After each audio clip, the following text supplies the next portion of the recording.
Mintakan ampunya sudah cukup belum? Tidak terukur. Maka silahkan, meskipun sudah ada yang menyolatkan, kalau sempat menyolatkan. Kalau mengafani terukur. Sudah ada belum? Sudah ada. Berapa? 3 orang. Oh cukup. Nah terukur kan? Sudah ada yang menyolatkan belum? Sudah. Dosanya sudah diampuni belum? Terukur enggak? Enggak. Nah, jadi tidak terukur. Maka untuk fardu kifayah yang terukur ya sudah, kalau sudah terpenuhi maka yang lain gugur. Di ayat ini ada yang pertama adalah yad'una ilal khair, menyeru kepada khair, kebaikan. Yang kedua ma'ruf, yang ketiga nahi mungkar. Ini ada 3 tipe yang berbeda, ada 3 makna yang berbeda. Maka di sini untuk yad'una itu mengajak atau dakwah. Maka karakter dakwah itu beda dengan karakter amar ma'ruf, beda dengan karakter nahi mungkar, itu berbeda. Untuk yang pertama adalah dimulai dengan dakwah ilal khair. Ya, dimulai dengan dakwah ilal khair. Karena dakwah ini sebelum amar ma'ruf. Nah, ya, dakwah itu sebelum amar ma'ruf. Apa bedanya? Contoh, saya mau nyuruh orang sholat. Itu tidak boleh langsung disuruh sholat. Nah, kenapa? Bisa jadi dia belum bisa sholat. Nah, belum bisa wudhu misalnya. Maka harus ada dakwah terlebih dahulu. Nah, siapa tahu dia tidak ngerti kalau sholat hukumnya wajib. Maka ada dakwah dulu.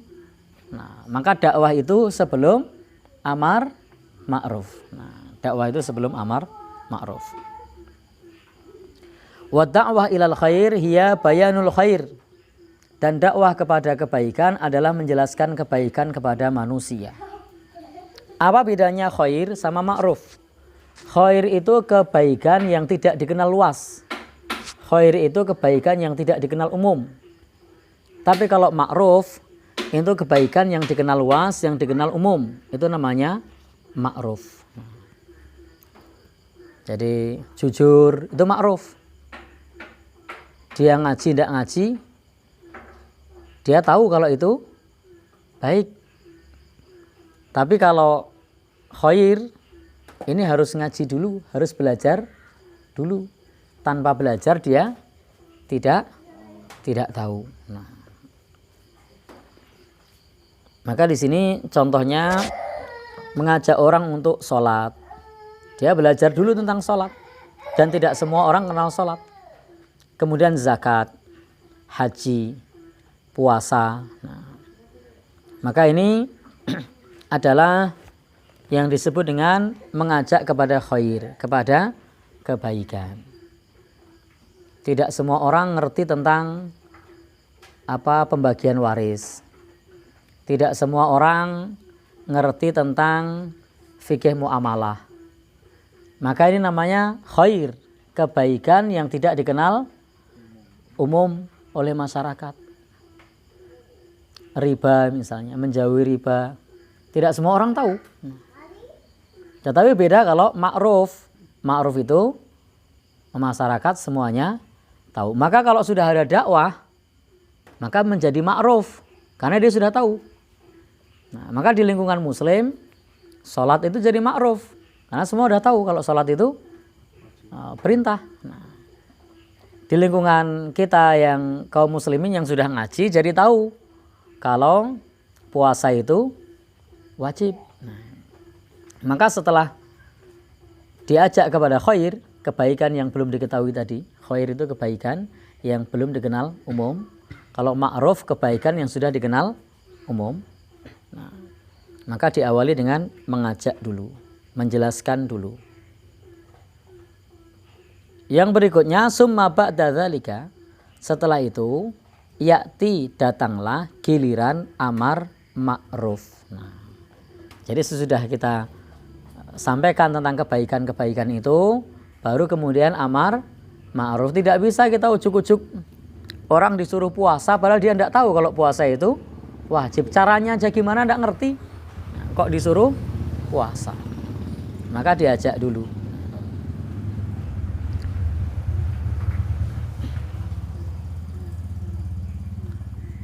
Maka ketika kita melakukan dakwah, maka dakwah itu sifatnya ajakan.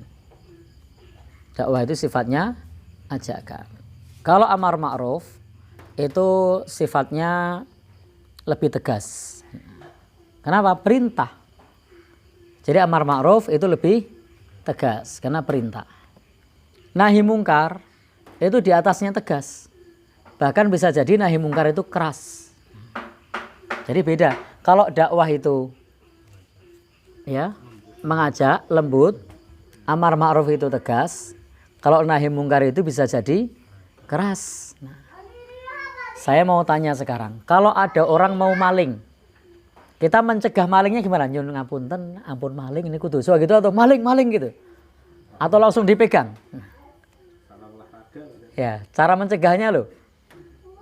Kira-kira cara mencegah orang yang mau maling atau mau merampok tadi lembut, tegas, apa keras?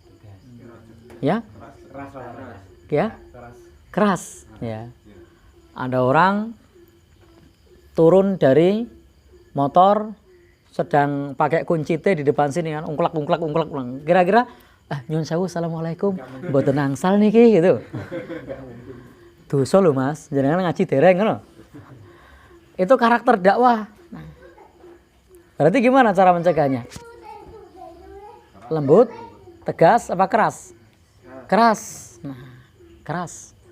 Jadi beda, dakwah itu karakternya lembut, amar ma'ruf, tegas, nahi mungkar, keras. Beda karakter itu. Nah, maka biasanya yang nahi mungkar itu banyak dibenci.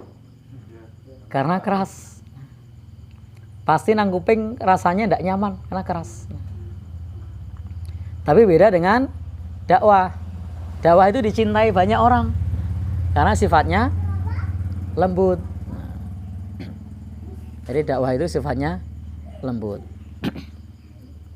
Mengajak. Contoh amar ma'ruf. Orang tua kepada anaknya itu dakwah apa amar ma'ruf? Ya, orang tua kepada anaknya amar ma'ruf karena boleh ada ketegasan di situ. Kalau kamu tidak sholat, tidak saya kasih HP. Karena ada ketegasan di situ. Jadi kalau kamu tidak sholat, tidak saya kasih HP. Ini ada kewenangan, ada ketegasan. Maka ini bisa amar ma'ruf. Dakwah bisa tidak? Bisa. Jadi orang tua ke anak itu bisa dakwah, bisa amar ma'ruf. Tapi kalau sama tetangganya, dakwah apa amar ma'ruf? Dakwah, kita mau keras, kita mau tegas, emang siapa? Sama tetangganya, sholat, ragil sholat, tak pecat, enggak bisa. Ya. Tapi kalau orang tua sama anak itu masuk amar ma'ruf. Maka Al-Quran mengatakan murru auladakum, perintahkan anakmu, bukan ajaklah anakmu, tapi perintahkan anakmu. Atasan kepada bawahan, itu dakwah apa amar ma'ruf? Dia bisa punya kewenangan amar ma'ruf. Jenengan punya PT gitu kan, jadi manajer, jadi direktur, bisa bikin aturan. Aturannya apa? Karyawan wajib menutup aurat, tidak ada masalah di situ. Karena sudah aturan sejak ngelamar kerja, kalau di sini harus nutup aurat. Kira-kira protes enggak dia? Enggak. Ya. Maka di sini bisa amar ma'ruf. Tapi kalau sama karyawan PT lain wajib pakai jilbab belum? Bisa enggak? Enggak bisa. Nah, ya enggak bisa. Kemudian misalnya di PT itu mengatakan di sini jam sholat pending, sholat berjamaah. Bisa enggak? Bisa. Maka ini masuk kategori amar ma'ruf. Bisa. Baik. Jadi karena punya kewenangan. Tentu di sini juga perlu diperhatikan untuk amar ma'ruf di sini orang tersebut sudah tahu kalau itu ma'ruf. Kalau belum tahu ya jangan disuruh, harus tahu dulu. Kemudian yang ketiga tadi apa? Nahi mungkar. Tadi saya kasih contoh bahwa nahi mungkar itu sifatnya keras. Meskipun bisa pula nahi mungkar itu lembut, konteksnya mencegah. Bisa juga nahi mungkar itu lembut, konteksnya pencegahan. Tapi kalau sudah terjadi agak susah itu kalau pakai teknik lembut. Nah, contohnya ada orang minum minuman keras. Gimana, ada anak muda sedang bawa botol minuman keras, lalu kita assalamualaikum warahmatullahi wabarakatuh, assalamualaikum warahmatullahi wabarakatuh. Siapa namanya? Nyun ngapunten, niki haram loh mas. Kira-kira gimana? Ya, suruh pergi kita ya. Ya. Tapi beda kalau kita ke sana langsung keras tegas gitu kan. Apa-apaan ini gitu kan? Kira-kira gimana? Kabur mereka. Ya, kabur merekanya. Ya. Jadi ada nahi mungkar itu sifatnya keras. Baik, meskipun nanti dalam dakwah itu juga ada sifatnya nahi mungkar, tetapi tidak terjadi kemungkaran. Ya, tidak terjadi kemungkaran.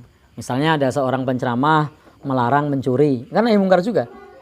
Tapi kan belum terjadi, itu lembut karena masih sifatnya dakwah. Melarang perzinaan pada saat pengajian, itu sifatnya lembut. Nah, karena masih belum terjadi. Tapi kalau sudah terjadi, bisa enggak kira-kira pakai cara lembut? Ada orang pakai pistol gitu kan, nodong ke pemilik toko, mau ngambil emasnya. Pak polisi mengatakan, selamat siang, ini pelanggaran hukum, pasalnya sekian, bisa enggak? Langsung kan, angkat tangan gitu kan. Nah, enggak bisa dengan cara yang seperti itu. Baik. Itu tadi pengenalan. Jadi siapa yang dia mengajak kepada kebaikan, memerintahkan kepada yang ma'ruf, mencegah dari mungkar, mereka orang yang beruntung. Nah, biasanya kita berputar-putar di dakwah. Jarang yang mengambil jalan amar ma'ruf. Dan lebih sedikit lagi orang yang nahi mungkar. Kira-kira yang hadir di sini yang pernah nahi mungkar siapa? Ada? Saya pernah. Pernah, apa? Dulu waktu masih gabung ke salah satu ormas dulu. Oh iya, kalau itu ormas yang masyhur itu, tidak masalah. Ya. Tapi kalau konteksnya sebagai personal, sebagai pribadi, pernah? Ya, tidak berani. Kalau dakwah sering di mimbar tidak masalah, artikel tidak masalah, amar ma'ruf ke keluarganya, ke anaknya, nah tidak masalah. Tapi kalau sudah nahi mungkar, nah ini berat. Maka jarang sekali, sedikit sekali yang mengambil jalan nahi mungkar. Baik. Ayat yang berikutnya, kita belum masuk ke pembahasan ya. Kita sampai jam berapa? Ini kalau nanti sampai inti belum selesai gimana? Oh gitu. Kuntum khaira ummatin ukhrijat lin-nasi ta'muruna bil ma'ruf wa tanhauna 'anil munkar. Kalian adalah umat terbaik. Jadi Allah sifati kita sebagai umat terbaik. Dan ini hadhihi ummatum Muhammadiyah. Ini adalah umat pengikut Nabi Muhammad sallallahu alaihi wasallam. Jadi ini adalah pengikut umat Nabi Muhammad. Maka disebut ummatum Muhammadiyah, pengikut umat Nabi Muhammad sallallahu alaihi wasallam. Itu ciri-cirinya apa sebagai khairu ummah? Pertama, ukhrijat linnas ta'muruna bil ma'ruf. Yang kedua, wa tanhauna 'anil munkar. Yang ketiga, wa tu'minuna billah. Maka umat terbaik itu cirinya ada 3. 1 amar ma'ruf, 2 nahi mungkar, 3 beriman kepada Allah. Maka umat ini akan menjadi umat terbaik ketika kita punya 3 sifat ini. Loh, katanya Yahudi dilebihkan atas alam semesta. Itu tidak berlaku kalau kita memegang 3 sifat ini. Maka kejayaan Islam di masa lalu itu karena mereka konsisten amar ma'ruf nahi mungkar dan beriman kepada Allah. Maka umat ini Allah muliakan. Tetapi ketika umat ini meninggalkan amar ma'ruf, meninggalkan nahi mungkar, nah, imannya setengah-setengah, maka orang Yahudilah yang faddaltukum alal alamin. Allah lebihkan atas alam semesta. Maka kita diminta untuk melakukan 3 hal. Amar ma'ruf, nahi mungkar, dan beriman kepada Allah Subhanahu wa ta'ala. Padahal ini orang-orang seenteng ya. Jadi tidak ada yang ringan untuk amar ma'ruf, nahi mungkar. Karena sekarang ini kita kalau melihat kemungkaran bisanya cuma diam. Kira-kira diam atau mau mencegah? Diam ya. Paling pol lapor. Itu pun kadang-kadang tidak berani. Ya. Jadi ada pengedar narkoba berani lapor. Tahu tapi mau lapor, aduh. Iya. Ya, kita sebagai penduduk sipil ya paling banter lapor. Karena memang tugas kita domain sipil itu tidak boleh menghakimi. Dalam nahi mungkar, sipil tidak boleh menghakimi, itu sudah benar. Jadi nahi mungkar masyarakat sipil tidak boleh menghakimi.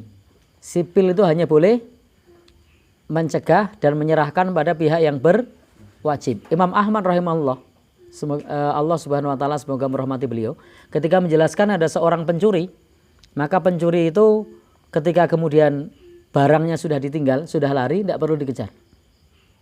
Kenapa? Itu domainnya penguasa. Kita hanya bisa misalnya kalau menangkap ya sudah serahkan pada pihak yang berwajib. Kalau kemudian kita teriaki maling, barangnya ditinggal, tidak perlu dikejar. Karena itu domainnya penguasa. Jadi jangan atas nama nahi mungkar lalu dikejar, dipukuli. Nah, itu bukan nahi mungkar itu. Karena itu domainnya penguasa. Itu wilayahnya penguasa, bukan wilayah sipil. Sipil itu hanya bisa kalau terkait dengan masalah hukum, masalah eksekusi, masalah pidana, itu serahkan pada pihak yang berwajib. Lah kalau dipukul boleh enggak? Enggak boleh. Tidak boleh kita mencegah kemungkaran dengan kemungkaran. Mukul mungkar enggak? Mungkar. Kita mencegah kemungkaran tapi caranya juga mungkar. Enggak boleh. Apalagi diteriaki dengan teriakan apa, menyebut nama-nama penghuni Gembira Luka misalnya. Itu juga tidak boleh. Baik, lanjut. Ayat lain adalah khudhil afwa, maafkanlah, wa'mur bil urfi, perintahkan kepada urf, wa'arid anil jahilin, dan abaikan orang-orang yang jahil. Di ayat ini Al-A'raf 199 Allah perintahkan kita untuk memaafkan. Yang kedua, perintahkan kepada urf. Urf itu adat istiadat. Jadi boleh di amar ma'ruf itu memerintahkan kepada adat istiadat yang tidak bertentangan dengan tuntunan agama. Contoh, nyuruh anak kita untuk bilang kelamit, nderek langkung, nyuwun sewu. Itu adalah termasuk urf, termasuk ma'ruf. Ma'ruf itu termasuk di dalamnya adalah adat istiadat yang tidak bertentangan dengan tuntunan agama. Itu termasuk ma'ruf. Misalnya kita ajarkan kepada anak kita kalau lewat di tempat orang tua bilang derek langkung, permisi, apa lagi? Nah, nyuwun sewu misalnya. Itu termasuk ma'ruf. Jadi yang terkait dengan adat istiadat itu ada yang selaras dengan syariat, ada yang bertentangan dengan syariat, dan ada yang perlu diperbaiki. Itu di HPT, Himpunan Putusan Tarjih Muhammadiyah, itu sudah dibahas tentang sikap terhadap adat istiadat atau budaya. Jadi ada yang bertentangan, kalau bertentangan tinggal. Ada yang selaras, kalau selaras lanjut. Ada yang perlu diperbaiki. Nah, kalau perlu diperbaiki, perbaiki. Contohnya apa? Misalnya Nabi melarang membungkuk menyerupai rukuk. Ya berarti membungkuknya jangan menyerupai rukuk. Cukup mengangguk. Jadi diperbaiki. Karena kalau menyerupai rukuk, yang menyerupai rukuk biasanya orang mana? Ya, misalnya. Kalau kita kan tidak ada ya.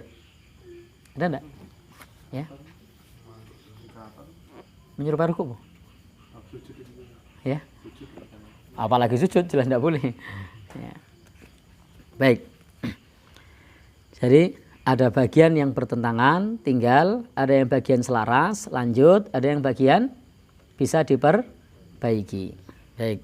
Maka perintahkan kepada urf, tidak masalah kita perintahkan kepada urf, kepada adat istiadat yang selaras. Maka di dalam agama kita termasuk ma'ruf itu misalnya dalam nafkah suami istri. Al-Quran mengatakan wa'ashiruhunna bil ma'ruf. Pergaulilah istrimu dengan cara yang ma'ruf. Ma'ruf itu adat istiadat yang berlaku. Nah, di antaranya yang tidak bertentangan dengan tuntunan agama. Maka seorang suami di sini itu biasanya dia cari nafkah, istrinya di rumah ngurus keluarga. Nah, termasuk nafkahnya berapa tidak ditentukan. Ukurannya adalah ma'ruf, urf, adat kebiasaan yang berlaku. Ada yang ngasih misalnya 700.000 per pekan, ada yang 500.000, ada yang 1 juta, ada yang 5 juta. Itu yang urf, ma'ruf, tidak bisa ditentukan. Nah, ukurannya adalah kebiasaan di kelas sosial tersebut. Maka tiap tempat, tiap kelas, tiap daerah itu berbeda. Nah, kalau di Timur Tengah mempergauli istri dengan ma'ruf itu ya suaminya yang belanja, suaminya yang masak, suaminya yang ngomong anak, istrinya jadi ratu. Itu kalau di Timur Tengah. Nah, kalau di sini ada suami yang kuat. Iya. Maka kalau di Timur Tengah ya yang belanja siapa? Suaminya. Yang cari nafkah? Suaminya. Yang menyusui anaknya? Suaminya. Ada di sana kan begitu. Cari orang untuk menyusui dibayar. Nabi Muhammad siapa yang menyusui? Ibunya ada enggak? Ada, masih hidup kan? Ada. Tapi yang menyusui siapa? Orang lain. Nah, jadi karena maka kalau dalam mazhab Maliki itu menyusui itu kewajiban ayah, bukan kewajiban ibu. Ya. Karena ma'rufnya, urufnya di sana begitu. Artinya istri itu berhak untuk dibayar ketika menyusui. Kalau di tempat kita kan enggak. Dan ini bukan syariat, ini adalah uruf, adat, kebiasaan. Nah, di tempat kita orang melaku. Ya, tempat kita enggak jalan. Baik. Jadi intinya yang ma'ruf gimana? Yang berlaku. Yang urf. Wa'arid alil jahilin, abaikan orang-orang yang jahil. Jadi dalam amar ma'ruf itu kadang ada orang-orang yang jahil, omongannya pedas. Nah, sudah, jangan dimasukkan dalam hati. Orang amar ma'ruf kok baperan. Nah, enggak bisa itu amar ma'ruf. Amar ma'ruf nahi mungkar itu jangan baper. Nah, dibilang apa ngajine kurang ado ya tenang saja. Orang amar ma'ruf itu enggak usah apa baper. Dibilang ngopine kurang kental ya tenang saja. Nah, kadang-kadang dibilang ngopine kurang kental terus minder. Mutung enggak usah. Diabaikan saja. Nah, di komen pedes. Nah, biasa. Nah, jadi perintah Al-Quran wa'arid anil jahilin. Abaikan orang-orang yang jahil. Kita lagi nyuruh orang untuk sholat, tiba-tiba dia komen, sholat ramare sugih mas. Nah, kita kemudian baper, enggak usah. Jadi enggak usah baper. Kita lagi menyampaikan pemuda yang baik adalah yang berbakti sama orang tua, yang ngaji di masjid, yang sholat 5 waktu, tiba-tiba ada yang komen, culun itu mas. Nah, tahu-tahu kemudian kita minder, enggak usah, abaikan saja, jalan terus. Kadang-kadang kita terlalu ke bawah perasaan. Waduh, di komen gini. Nah, dibilang soalim misalnya, sudah minder duluan. Yang lainnya dugem misalnya, kita sendiri yang enggak ke sana, diajak enggak mau, lalu dikomen. Soalim. Lalu kemudian kita minder. Enggak usah. Wa'arid anil jahilin. Perintah Al-Quran, abaikan orang-orang jahil. Maafkan, perintahkan berbuat baik, abaikan orang jahil. Ini ideal. Maafkan. Dia ngomong apapun, maafkan. Yang penting kita perintahkan yang baik. Di komen apapun, ya abaikan saja. Baik. Ini ayat-ayat yang menjelaskan kepada kita. Wal amru bil ma'ruf wan nahyu anil munkar yahtaj ila umurin. Amar ma'ruf nahi munkar itu membutuhkan kepada beberapa perkara. Ini belum ke hadis ya. Yang pertama, ayakunal insan aliman bil ma'ruf wal munkar. Orang yang melakukan amar ma'ruf nahi munkar, dia paham tentang yang baik dan paham tentang yang buruk. Fa illam yakun aliman bil ma'ruf fa innahu la yajuzu ayyamuru bihi. Kalau dia belum tahu tentang perkara yang ma'ruf, dia tidak boleh memerintahkan kepada yang ma'ruf itu. Li'annahu qad ya'muru bi amrin yadhunnuhu ma'rufan wa huwa munkar. Karena bisa jadi dia memerintahkan yang dia sangka itu ma'ruf padahal itu mungkar. Wala yadri, dan dia tidak tahu. Fala budda ayyakuna aliman, maka wajib bagi orang yang amar ma'ruf dia harus orang yang paham anna hadza minal ma'ruf alladzi syara'ahu Allah. Ini adalah ma'ruf yang Allah syariatkan, wa rasuluh, dan Rasul sampaikan kepada kita. Jadi tidak boleh orang yang amar ma'ruf dia tidak tahu kalau itu ma'ruf. Bisa jadi kalau dia tidak tahu ilmunya, tidak belajar dulu, dia memerintahkan yang dia sangka ma'ruf padahal mungkar. Nah, ada orang ketika laptopnya hilang, dia bilang, datang ke ustadz sana, ke kiai, nanti ketemu. Ternyata dukun. Nah, kenapa? Karena tidak tahu tentang perkara yang ma'ruf. Sehingga dia menyangka bahwasanya yang dia datangi adalah ustadz, kiai karena bersorban, ternyata yang didatangi dukun. Nah, mungkin tidak seperti itu? Mungkin. Nah, sehingga wajib belajar dulu. Kalau mau amar ma'ruf, maka dia harus tahu bahwasanya itu ma'ruf. Nah, ada orang menyatakan hutangnya banyak. Gimana ya biar hutang saya cepat lunas? Nah, mestinya kan kita perintahkan. Salah satunya berdoa, ikhtiar. Apa doanya? Misalnya Allahumma kfini bihalalika an haramika waqnini bifadlika amman siwak. Ya Allah, cukupilah aku dengan hartamu yang halal dan berikanlah kepadaku dengan karuniamu bukan selainmu, misalnya. Ini adalah doa dari Nabi SAW. Maka ini benar. Tapi bisa jadi, kalau kamu pengen utang yang cepat lunas, harus tidur di kuburan yang di sana adalah kuburan tua. Mungkin enggak orang memerintahkan begitu? Mungkin saja. Dia menyangka itu adalah yang baik. Kalau biar utangmu cepat lunas, kamu harus tidur di masjid-masjid tua dan ambillah airnya lalu kumpulkan jadi satu diminum. Nah, mungkin enggak yang begitu? Mungkin saja. Nah, karena dia tidak belajar. Maka orang yang mau amar ma'ruf wajib orang itu tahu bahwa itu adalah ma'ruf. Jangan menyuruh kepada orang kalau dia tidak tahu kalau itu ma'ruf. Kalau hanya persangkaan, maka harus alim, harus orang itu orang yang mengetahui, orang yang belajar ilmu.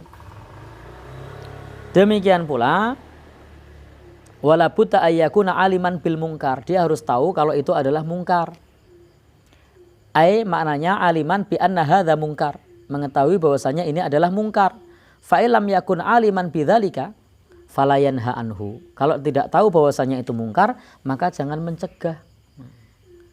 Jadi kalau kita tidak tahu itu mungkar atau bukan, jangan mencegah. Sudah kita cegah, ternyata bukan mungkar.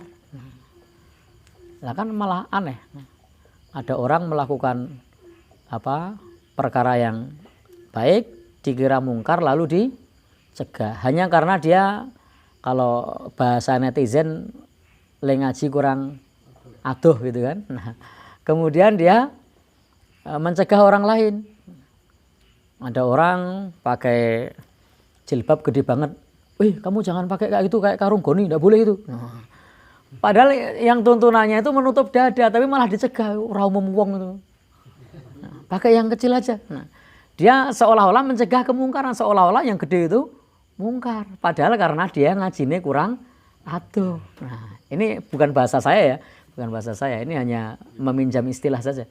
Nah, lalu dibilang seperti karung goni misalnya.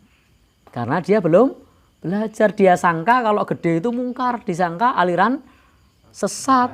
Nah, padahal menutup dada itu syariat. Nah, ada orang misalnya pakai memelihara jenggot panjang misalnya, dipotong saja itu. Kenapa? Wahabi misalnya. Nah, mungkin tidak seperti itu. Mungkin saja. Padahal ini kan perintah Nabi, itu hukumnya sunnah. Nah, tapi karena tidak tahu dia cegah. Nah, ada contoh yang lain. Nah, dia melakukan yang baik tapi malah dicegah, dituduh aliran sesat. Ya, pakai cadar misalnya. Cadar hukumnya apa? Sunnah afdoliyah. Kalau di mazhab Syafi'i wajib. Nah, termasuk ini aurat kalau di mazhab Syafi'i itu. Punggung tangan, kuku itu aurat. Termasuk dalam sholat ini dagu ini aurat. Nah, tetapi kalau tadi mengenai cadar, insya Allah yang kuat adalah sunnah afdoliyah. Nah, sunnah keutamaan. Ada orang pakai cadar, dilarang. Ngopo nganggo ngono kuwi?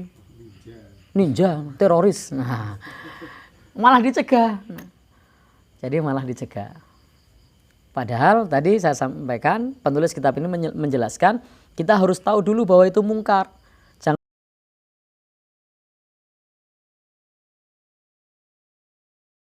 Kita hanya karena ilmunya belum sampai kepada kita.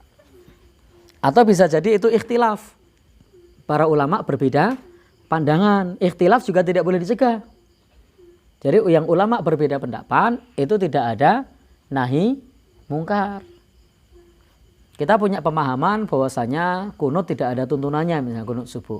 Lalu ada orang sholat kunut subuh, yo kunut bid'ah, tidak boleh. Nah, karena ini adalah bagian dari perbedaan pendapat, tidak boleh dicegah. Nah,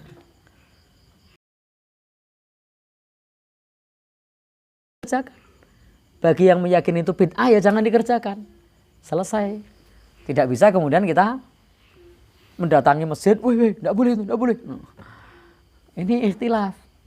Ulama berbeda pendapat, juga tidak boleh dicegah. Nah, ini tidak ada nahi mungkar dalam urusan perbedaan pendapat. Kalau beda pendapat dicegah, repot nanti. Ya. Nah, jadi harus jelas bahwasanya itu mungkar. Harus jelas.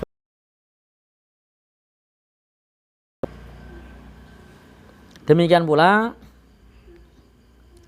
ada orang yang melarang an syai'in wa huwa ma'ruf, tentang sesuatu padahal itu adalah baik.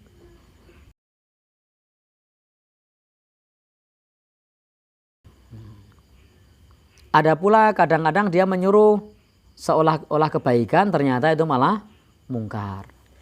Kalau pengen bapakmu bahagia di sana, maka kamu harus melakukan ritual begini dan begitu. Ternyata tidak ada tuntunannya.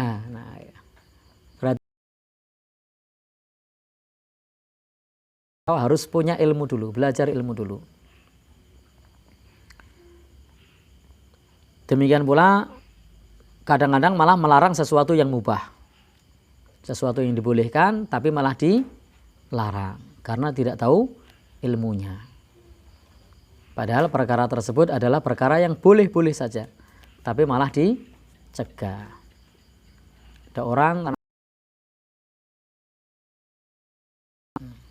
mencegah orang lain. Ternyata yang dilarang adalah perkara yang mubah, perkara yang dibolehkan. Mungkin tidak? Mungkin saja. Nah, maka harus tahu dulu, ini benar ma'ruf atau tidak, ini benar mungkar atau tidak. Kalau sudah pasti itu mungkar, silahkan dicegah. Akan disampaikan kepada yang lain.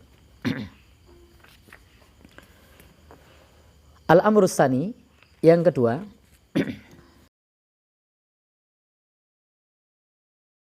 alama bi anna hadzal rajul, hendaknya mengetahui bahwasanya orang ini orang yang meninggalkan perkara yang ma'ruf atau orang yang melakukan yang mungkar.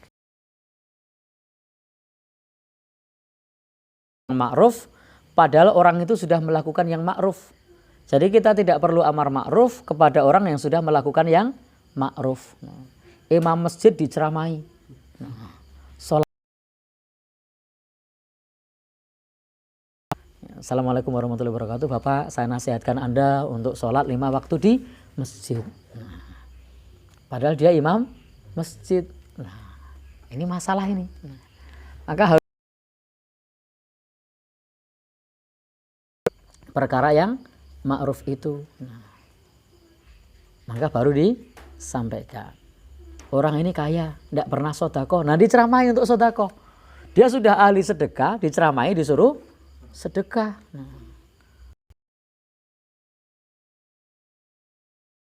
Sedekah. Padahal dia donatur tetap di situ. Ya. Jadi kita harus mengetahui bahwasanya dia meninggalkan perkara yang ma'ruf itu. Baru kita amar ma'ruf. Tapi kalau kita tahu dia sudah zakat, sudah ahli sedekah, ya tidak perlu disuruh itu. Atau dia pelaku kemungkaran itu, maka dicegah. Tapi bukan pelaku kemungkaran, kemudian istrinya tahu-tahu dibilangin, kamu jangan selingkuh, selingkuh itu dosa besar. Gini, wah, nah tersinggung nanti. Baik, jadi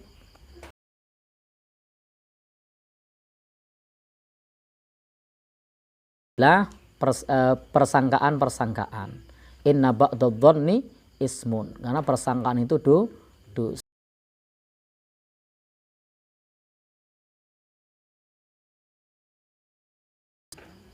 Jadi tidak boleh memata-matai. Nah, dibuntuti dulu Mas Eko ini kebaikan apa yang belum dikerjakan. Nah, lalu kalau sudah ketahuan baru disuruh, tidak boleh. Selama kita tidak tahu beliau melakukan kemaksiatan, tidak perlu dibuntuti. Sampai ke kantor dibuntuti, kemana dibuntuti, di rumah. Lalu ini melakukan kemungkaran enggak ya? Lalu nahi mungkar enggak perlu. Jadi amar ma'ruf nahi mungkar tidak perlu memata-matai. Tapi atas nampak, bukan di mata-matai. Enggak boleh. Kecuali itu negara. Kalau negara monggo bebas. Kita ini rakyat sipil. Curiga ini pengedar narkoba diikuti, dikuntit. Siapa yang nguntit? Intel ya, boleh-boleh aja. Tapi kalau kita yang intel, untuk apa? Tidak perlu. Matai.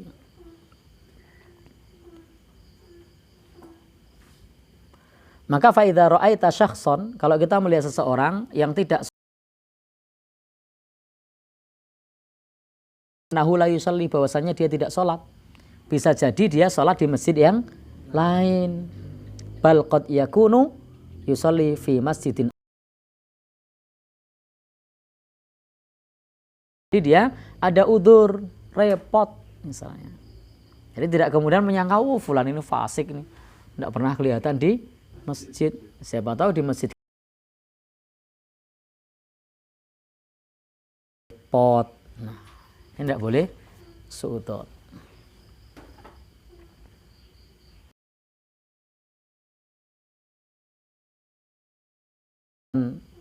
Apa namanya, amar ma'ruf nahi mungkar sampai betul-betul kita mengetahui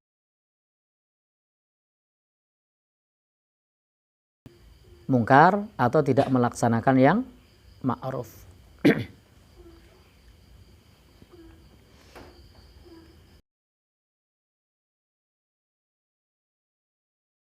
Di penulis kitab ini juga mengatakan fahadha la yajuz, ini tidak boleh. Misalnya kita mengatakan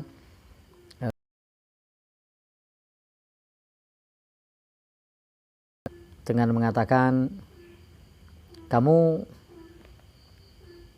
tidak ke masjid ya, nah, tidak boleh.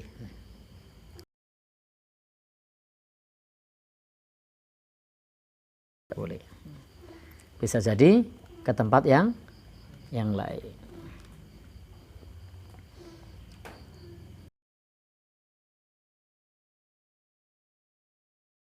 Ajak misalnya, monggo aja. Tapi tidak boleh menuduh dia tidak melakukan yang ma'ruf tersebut sebelum kita tahu.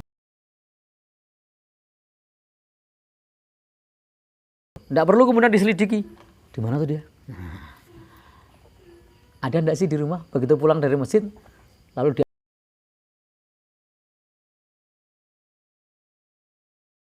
oh ada di belakang. Wah ini jelas nih, enggak ke masjid, di rumah ini misalnya. Enggak perlu seperti itu.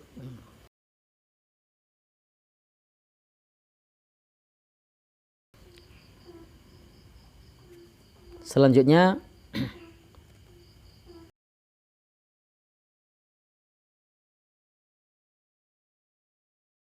kerjakan. Contoh, ketika Nabi Shallallahu Alaihi Wasallam sedang khutbah di hari Jumat,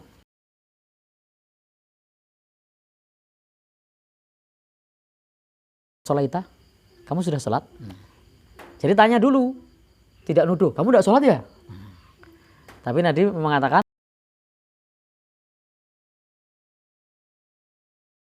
sholli rakaatain, bangunlah, sholatlah 2 rakaat. Setelah memastikan bahwasanya dia tidak melakukan.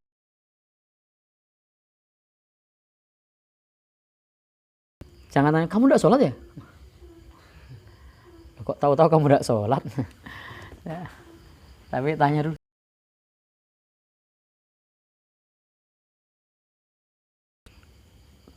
Kadzalika fil mungkar. Demikian pula dalam masalah mungkar. Tidak boleh kita menghakimi.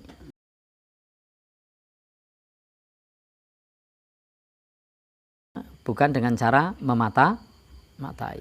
Sebatas yang kita lihat. Sebatas yang dia.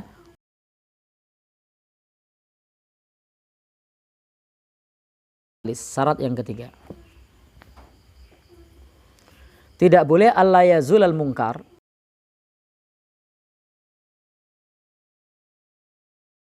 Berubah menjadi lebih besar. Jadi kalau kita cegah, kemungkarannya malah lebih besar.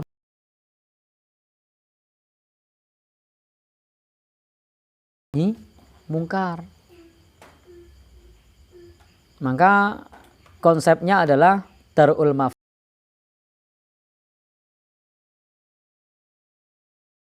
lebih utama daripada mengupayakan kebaikan. Jadi konsepnya adalah menghindari kerusakan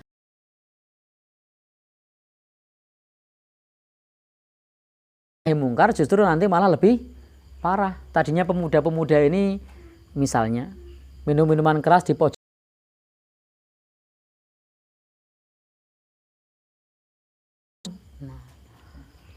malah bikin onar di mana-mana. Ya sudah, biarin saja.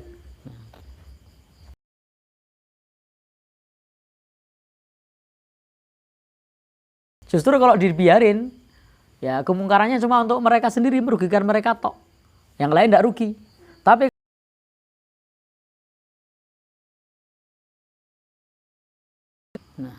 warga yang lain rugi, properti pada rusak. Makanya sudah, nang nawai.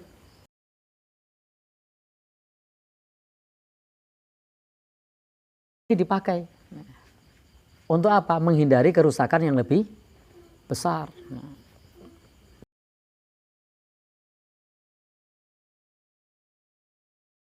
Rupa, kalau orang biasa ketika melanggar lampu merah dikejar, tapi ketika ada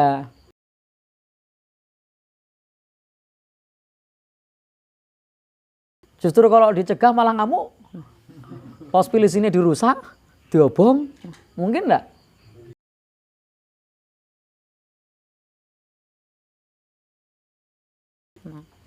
Kalau polisi nokah ya mungkin, tapi cuma sendiri gitu kan. Masa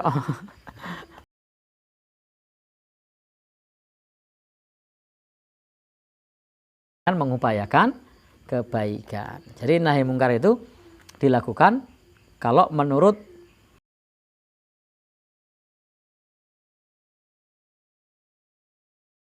besar. Kalau menimbulkan kerusakan yang lebih besar ya jangan. Contoh penulis kitab ini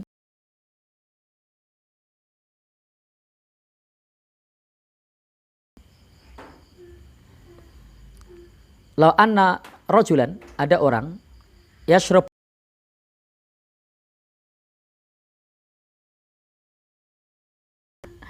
jadi merokok itu bahasa Arabnya minum, syurbud dukhon. Maka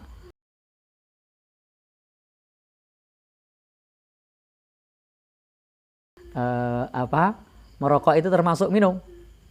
Maka kembalikan ke bahasa Arab, larangan maka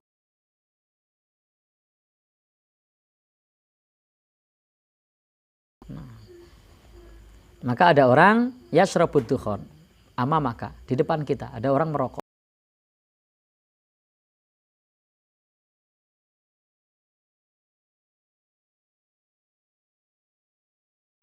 Haram, termasuk di Muhammadiyah juga haram. Dan ini logonya Muhammadiyah.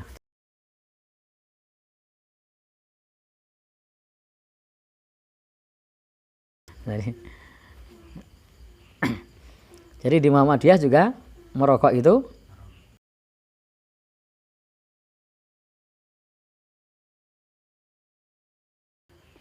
melarangnya. Nah, tetapi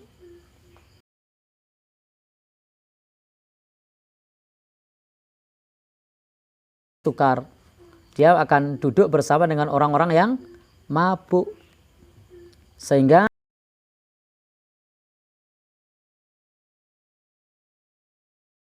syurbid dukhon bahayanya lebih besar daripada merokok. Minum-minuman keras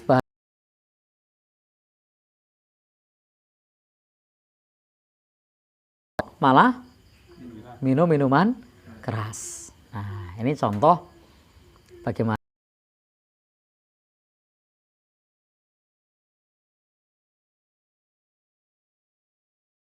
penulis kitab ini. Sebagaimana juga dulu Syekhul Islam Ibnu Taimiyah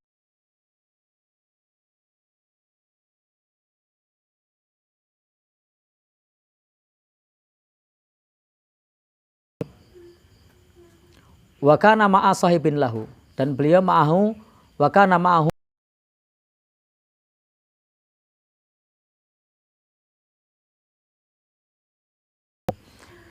dan beliau bersamanya ada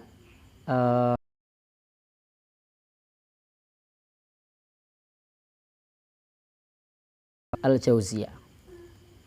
Famarra bihim, maka ketika melewati mereka, Syekhul Islam ini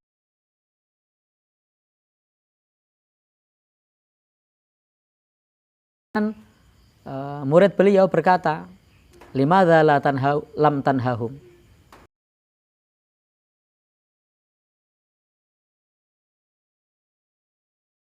kenapa tidak dicegah? Lalu gurunya mengatakan, kalau kita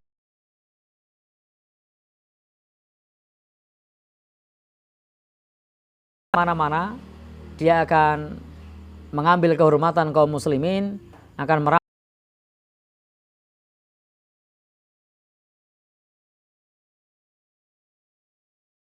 nanti kalau mereka dicegah justru malah membuat keonaran.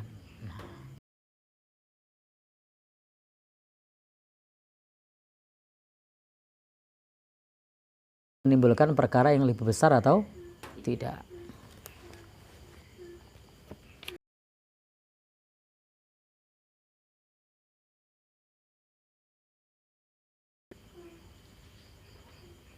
Ini ikhtalafal ulama rahimahumullah. Para ulama berbeda.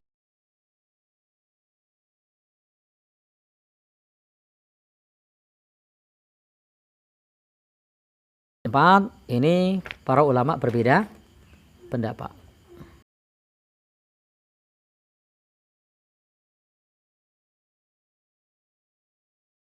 Orang yang amar ma'ruf atau orang yang mencegah itu adalah fa'ilan, orang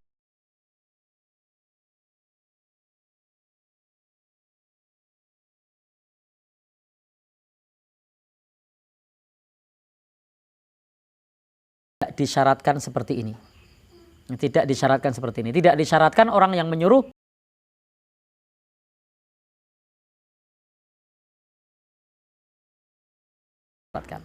tetapi itu adalah adab, bukan syarat.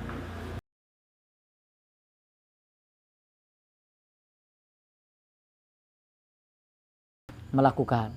Kalau mencegah sudah meninggalkan, tapi bukan syarat.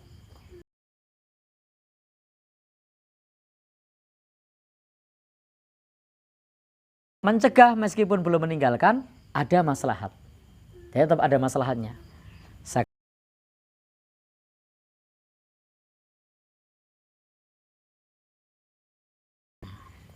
Ada 2 orang pencuri ketemu di komplek perumahan. Karena pencurinya sudah ngaji misalnya.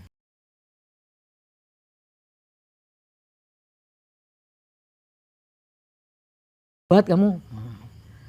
Lalu yang satu tidak jadi nyuri, tapi dia berangkat, yang nyegah tadi berangkat nyuri.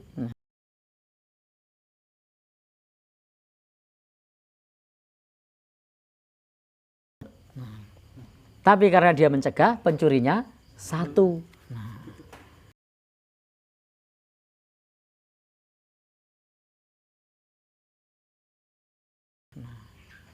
Jadi dia berdosa karena mencuri,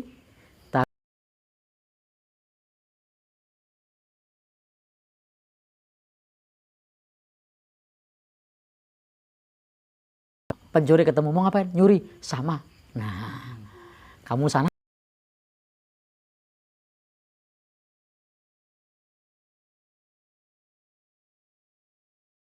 Tapi dia tetap berdosa karena dia mencuri. Jadi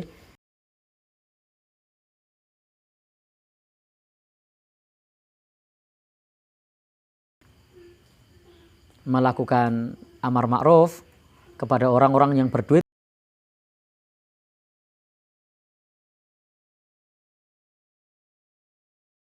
yang biayanya 300 juta kita tidak mampu. Mampunya cuma antrian yang daftar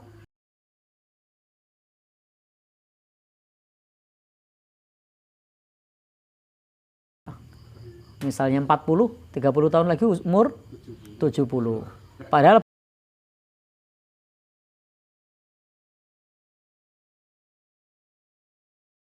boleh. Lah kalau dia sudah kadaluarsa gitu, wah enggak usah nyuruh. Kenapa? Enggak bisa melaksanakan kita.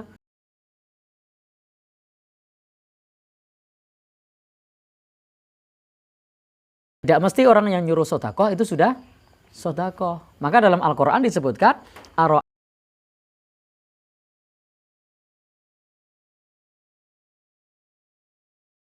khuddu ala ta'amil miskin, tidak menganjurkan memberi makan. Jadi kalau kita tidak bisa memberi makan, silakan.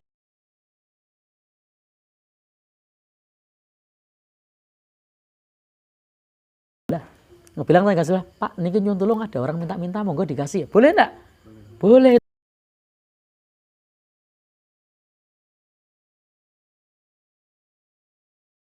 Dan tidak menyuruh orang. Maka pengedar proposal itu termasuk kategori ini.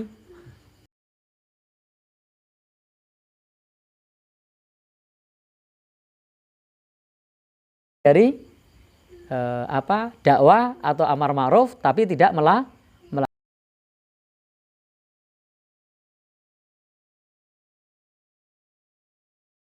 dia tidak melakukan, nanti ususnya terburai seperti di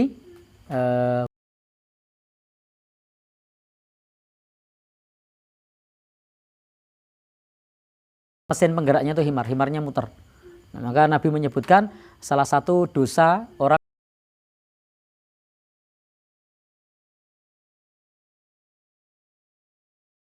nanti ususnya terburai dan berputar-putar. Itu karena dosa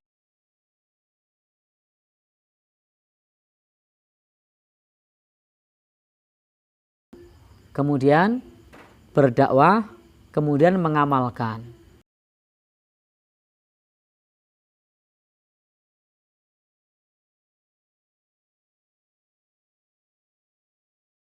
Apalagi kalau kita berilmu sudah tidak mengamalkan, tidak.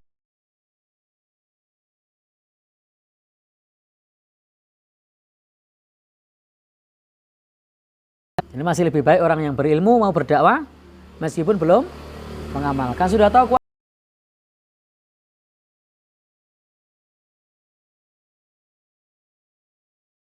ngomongkan haji. Nah, lebih baik dia tadi karena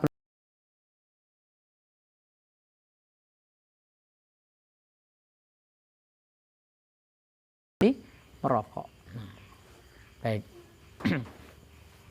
Jadi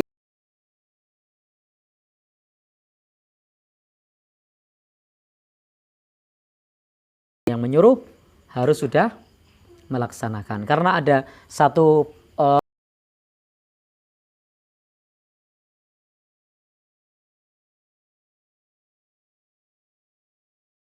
bagaimana mungkin kita harus mengamalkan zakat dulu baru nyuruh orang lain untuk zakat.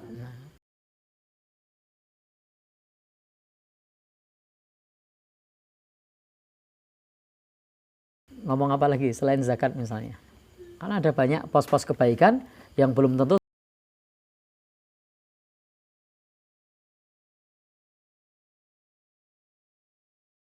yang sebagian orang belum bisa meninggalkan. Tetapi kalau dia kemudian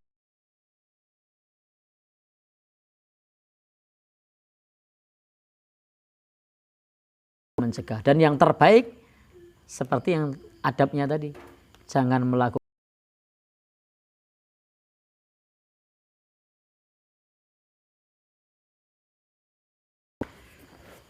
kita belum baca hadisnya ya. Piye iki?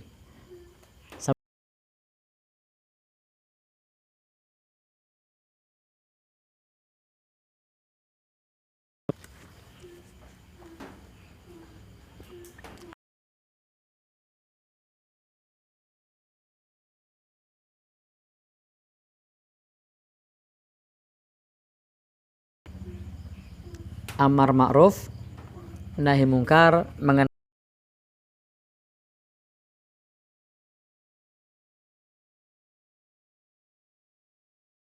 syarat-syaratnya, dan kita berusaha untuk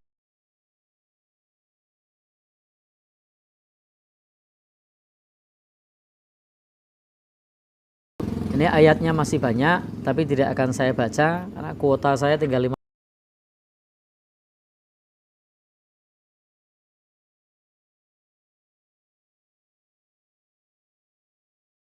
Untuk perwakilan hadis saya baca satu saja ya. Nah kalau saya baca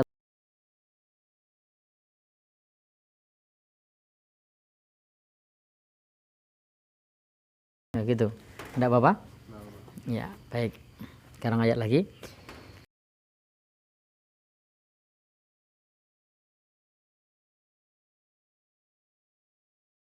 Bagi mukmin yang lainnya. Ya'muruna bil ma'ruf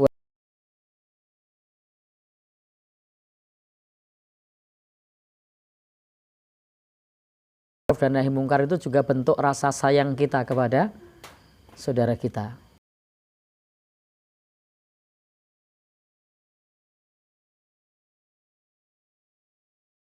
Berarti kita sayang kepada dia tidak hanya di dunia tapi juga di akhirat. Ketika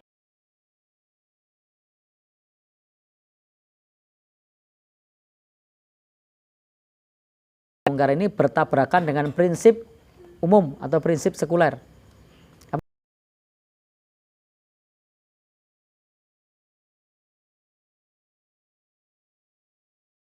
Penting tidak ganggu kita. Mau ngapain aja yo, silahkan.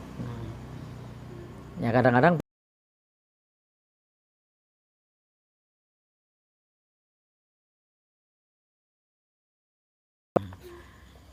biasanya gitu ya.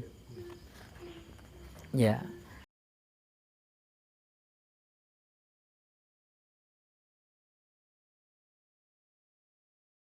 Allah yahdi may yasha. Kita tidak memberi petunjuk orang yang kita cintai, tetapi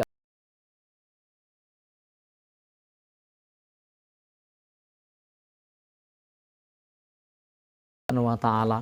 Kita tidak diberikan tugas untuk memberikan hidayah. Tugas kita hanya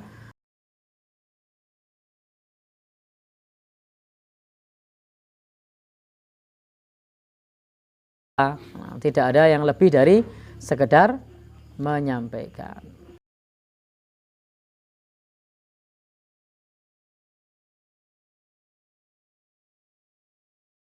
Barang siapa yang mau silahkan beriman, barang siapa yang mau silahkan kufur.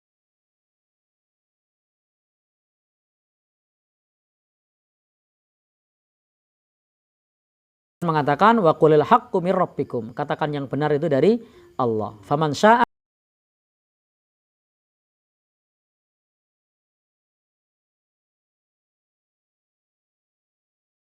sudah, kalau sudah kita sampaikan, meskipun kita punya kewenangan, tapi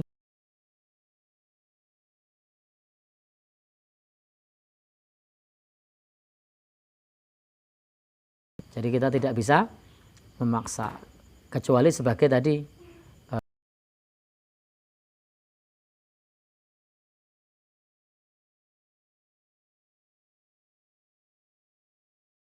kita masyarakat biasa, tidak bisa. Intinya yang penting wa qulil haqq,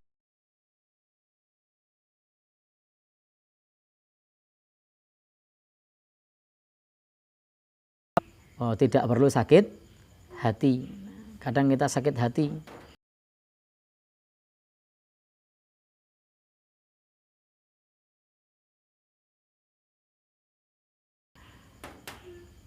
Sekelas Nabi saja ada yang anaknya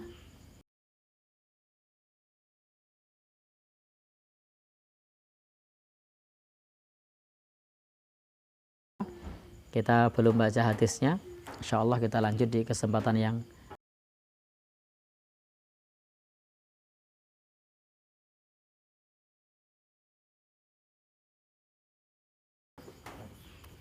pertama. Bagaimana jika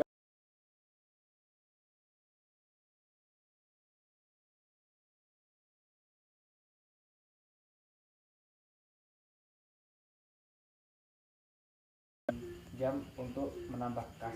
Apakah upaya nahi munkar?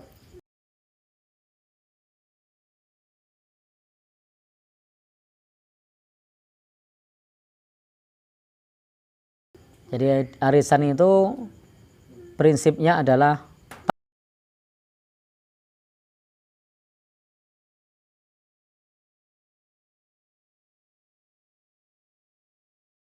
itu bertikai. Jadi undian dalam agama kita itu boleh. Maka dalam arisan itu ada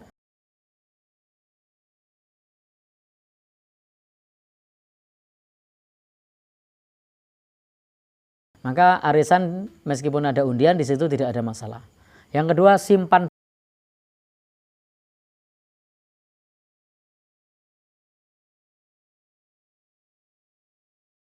Kita meminjam ini termasuk perbuatan apa, meminjamkan itu termasuk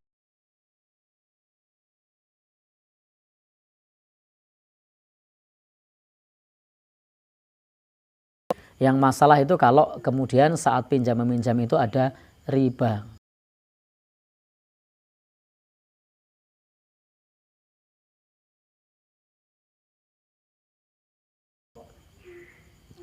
Dalam arisan tersebut tidak ada masalah.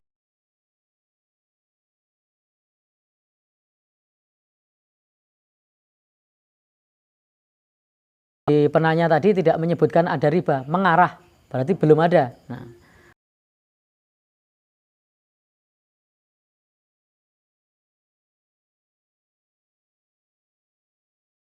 karena belum terjadi. Kalau sudah terjadi, nah itu baru namanya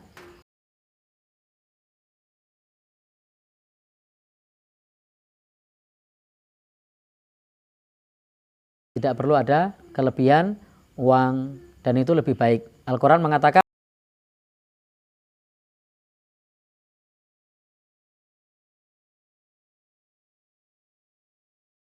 tidak dianiaya dan tidak pula menganiaya. Jadi kembali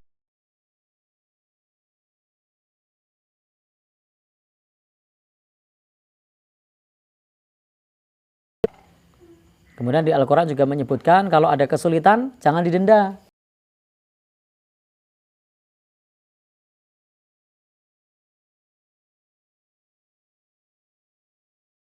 Wa ang tasaddaqu khairul lakum. Kalau kemudian mau disedekahkan itu lebih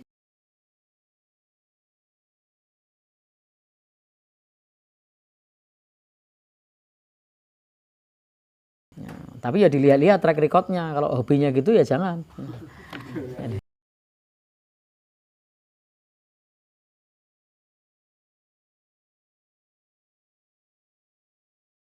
Ya, ada kewajiban kita untuk nahi mungkar. Diterima alhamdulillah, tidak ada masalah.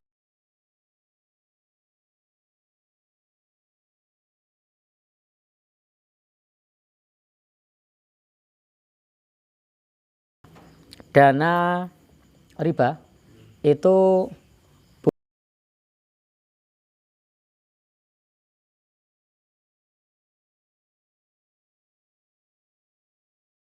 untuk tidak boleh diakui sebagai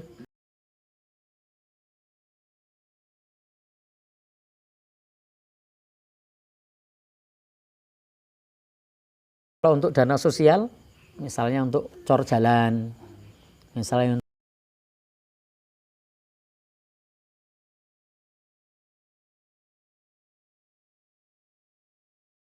salah, itu untuk apa peruntukannya? Untuk nambah kasnya tadi.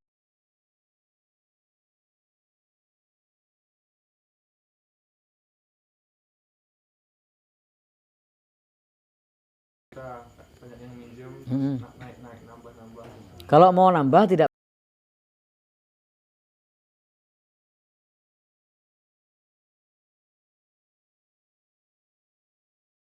maka sampaikan saja bahwa pinjam meminjam itu ada beberapa.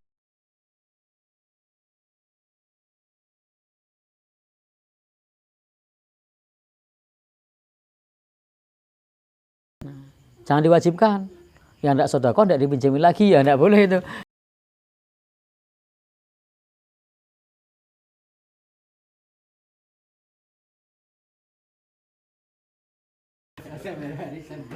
Ya, disampaikan saja.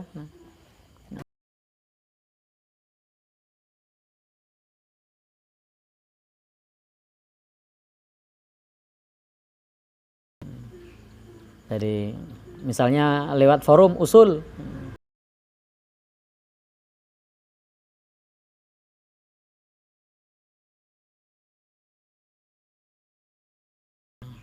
Kalau sudah lunas, yang ada kelonggaran. Kalau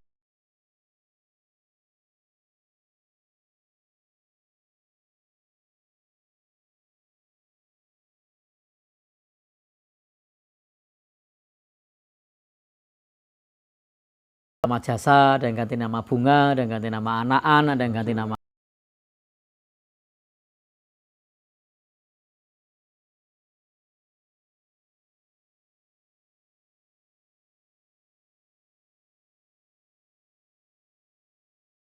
Ini yang pertanyaan online yang terakhir agak berat.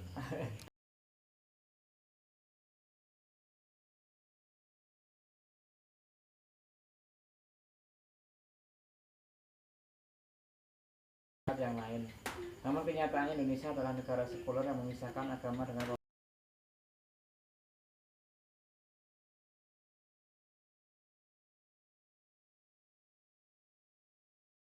salah satu contoh yang ada wakil presiden yang notabene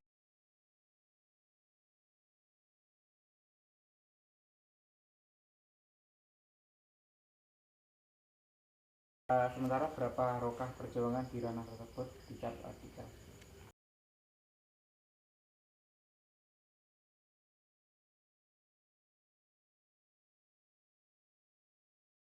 atas memberi nasihat.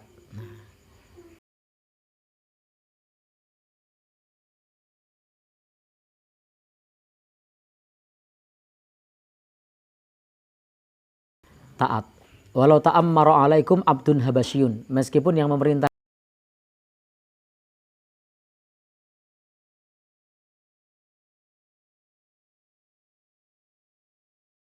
sesungguhnya ketaatan itu dalam perkara yang baik. Maka dalam perkara yang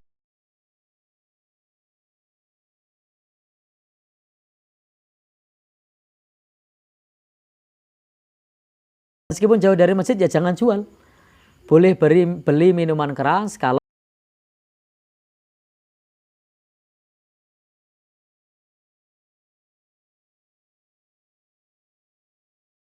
adalah islahun nafsi, perbaikan diri kita sendiri. Nah,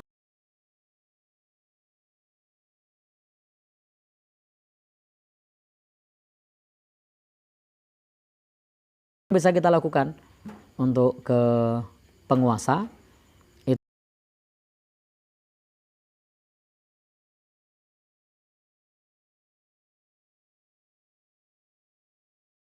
beda dengan menjatuhkan muruah, menjatuhkan kehormatan. Sekarang banyak yang mengatasnamakan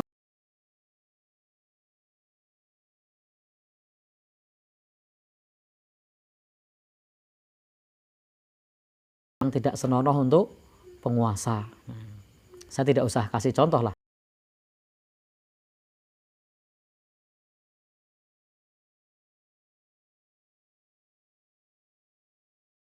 Mungkar, jangankan penguasa, masyarakat sipil aja kalau dicaci maki,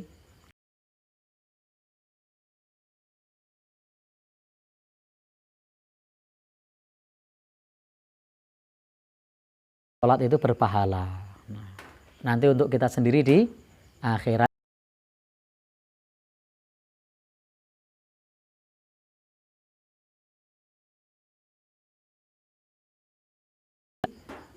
maki. Nahi mungkar itu tidak merusak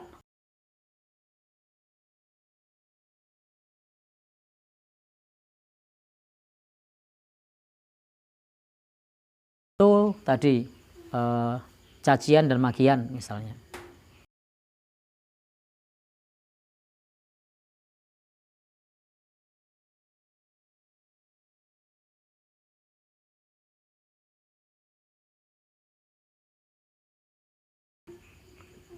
Kebijakan.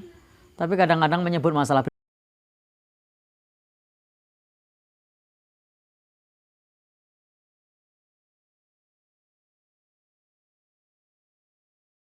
dasar kurus krempeng. Nah, kira-kira mau enggak dia sholat? Fisiknya disebut.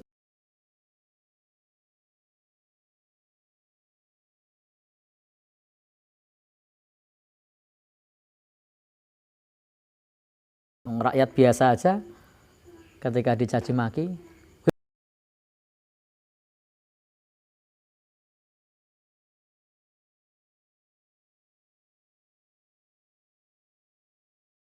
amar ma'ruf nahi mungkar. Maka sampaikan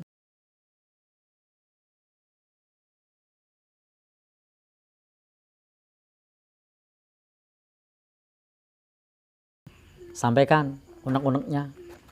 Kalau punya teman kenalan pejabat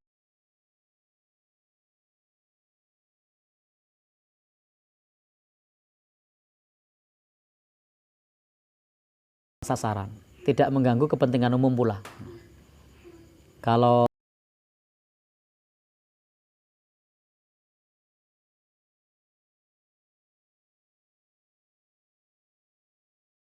tidak menjatuhkan kehormatannya, tidak menyerang masalah pribadi,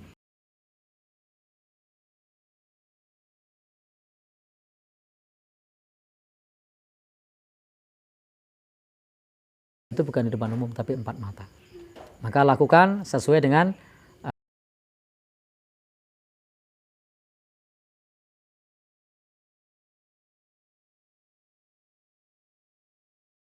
misalnya untuk keluarga kita. Kemudian apa lagi? Untuk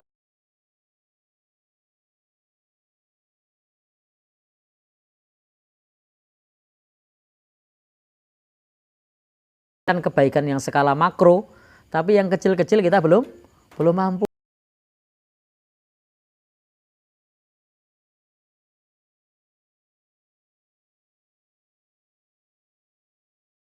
Ada yang beli miras, tutup itu miras. Jadi, iya kan?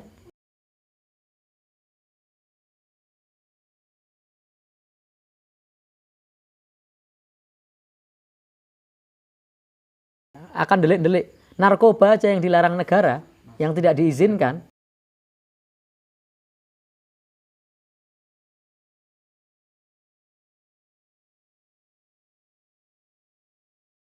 hukumannya mati pula.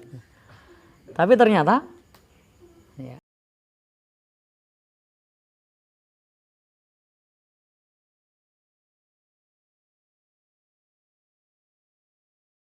kemudian nanti lebih lebar lagi, lebih lebar lagi. Wallahu alam.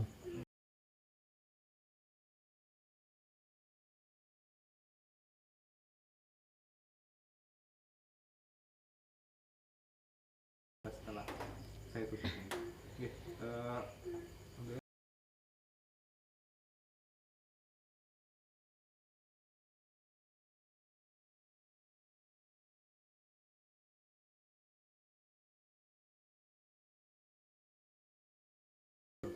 Waalaikumsalam warahmatullahi wabarakatuh.